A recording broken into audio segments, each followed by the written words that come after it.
George Fullick was like the majority of young men growing up in Wayland during the first half of the 20th century. The son of Annie and George Fullick Sr., George Jr. was a fun-loving kid who enjoyed his life as a Wayland resident. He took a great deal of pride in being a Boy Scout and thrived off the discipline and camaraderie that it added to his life. When he wasn't participating in Scout activities, he could be found swimming in Baldwin Pond, playing baseball at the local ball field, pole vaulting for the varsity track team in the spring, or learning to play the trombone. As to be expected, growing up in the 1930s was no easy feat. With the nation in economic crisis like we had never seen before, citizens went from the boom times of the 20s to a catastrophe seemingly overnight. Like many other Americans, George Fullick Sr.'s landscape gardening business began to struggle when the Great Depression hit. Everyone started to be a lot more careful with how they spent their money and usually only spent it on the bare necessities. Needless to say, for most, design landscaping wasn't a high priority. On top of the financial stress that the Depression did on the Fullick family, Mrs. Fullick's health rapidly declined, apparently due to injuries that she sustained during World War I. George didn't let all of his troubles affect him, as he continued on living his very active life and inspiring people with his vibrant personality, whistling as he walked and styling in a Palm Beach suit and colorful stockings. It was his high school years in which George really hit his stride. He continued to find pleasure in participating in sports as a warrior at Wayland High School, becoming an accomplished member of the track team, succeeding in events like the pole vault. In addition to his athletics, George was a wonderful musician. The trombone was his craft. To escape the tough times that came with the Depression and his mother's health, he founded his own 7-member orchestra. They entertained people at a number of local venues, including Wayland's own hotspot, the Mansion Inn. Unfortunately, George's beloved mother, Annie Fullick, passed away due to her illness his junior year of high school in 1940. Immediately following his Wayland High School graduation, George landed a job at Stavisky Garnetting Company, a local hat-making factory. George was a driven young man, and he was intent on starting to make his own living and contributing to the family fund. George surely had plans for the future, however, world events would cut them short. On December 7, 1941, George's life changed forever, as the date which will live in infamy drew the United States into war against the Axis. Just 9 months later, George Fullick courageously joined the Marine Corps. George selflessly gave up his steady and safe life in Wayland to help defend the country that he loved so much. Before leaving, George promised his sister Jenny that if he were offered to play trombone in the Marine Corps band, he would consider accepting. The first stop on George's world tour was the Marine Corps base in Quantico, Virginia, for basic training. George was a citizen soldier like the overwhelming majority of the armed forces at the time. Although this helped build our armed forces in numbers, we lacked experience. In comparison to the seasoned German and Japanese troops that had been fighting for years, the vast majority of American soldiers, like George, were overwhelmingly rookies. George was only stationed at MCB Quantico for a brief time.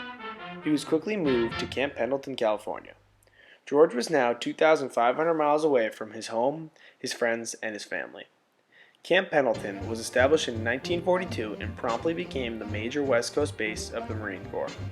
As MCB Camp Pendleton was established the same year as George arrived, he was surely amazed by the state-of-the-art facility outside of San Diego. He was assigned to the Motor Corps of the 4th Marine Division. After completing basic training, George and the rest of the 4th were given a final 7-day furlough. With money that his little sister Jenny had wired him, George returned home for the last time. On the final night, he went out for a night on the town with Jenny to Waltham's Totem Pole Club to hear Tommy Dorsey play. It was a magical night for a musician like George. Late in the evening, Dorsey called out the troops for a last dance, and George grabbed Jenny for a spin. Dorsey noticed and commented on George's girlfriend. Some 50 years later, Jenny recalled George saying back, "I haven't found one like my sister yet." It was on this night that George told Jenny that if he should fall, he wanted to be buried with his buddies.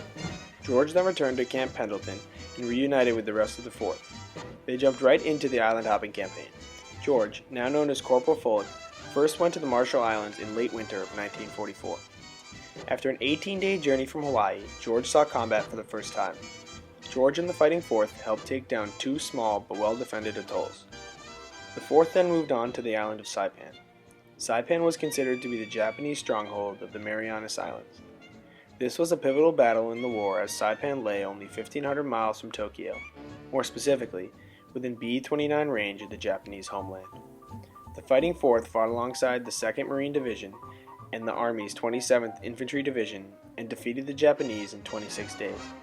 George's buddy, who fought alongside him, later wrote to Fullick a letter saying, "During the darkest days on Saipan, we could always count on George to put a shell on target without the slightest delay." Tinian was next for the 4th Marines, conquering what would later serve as the base of the famous B-29, the Enola Gay.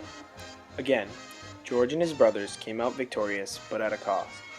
2,000 men earned their Purple Hearts during the Battle of Tinian, and it was in this battle that George earned a Purple Heart, sustaining facial wounds in the fray. After Tinian, George and the 4th would begin a hellacious battle of epic proportions, and February 19, 1945 would be a day George would never forget. It was the commencement of the Battle of Iwo Jima. At dawn on D-Day, the Marines saw Iwo Jima for the first time. It was unlike any other island they had ever seen. It was a barren lump of volcanic sand and clay, treeless, craggy, and blistered with endless sand hummocks. Mount Suribachi loomed at the southern tip. George and the rest of the 24th climbed onto their landing crafts, and with relatively little resistance, beached from 4:30 through 8:30 p.m. The beach wasn't white, but black, and the vegetation which grew sparsely was wilted, burnt out, and colorless. It was as if, one veteran wrote, Iwo Jima was meant to support not life, but death. George fought on Iwo Jima for 14 days, by when the Marines had conquered about 75% of the island, including its strategic airfields. In the early hours of March 5, 1945, it was raining lightly, splattering over the treacherous volcanic terrain. It was a fairly light day in terms of combat, except in the area where George was stationed. George, staying strong next to his trusty mortar, was constantly taking heavy mortar and artillery fire. George's pal, Lieutenant John Murray Fox, described the scene. George was right in the thick of it with his mortar. A Japanese shell landed beside him and pierced his heart. George's heart stopped beating that day on a barren lump of volcanic rock some 10,000 miles from home.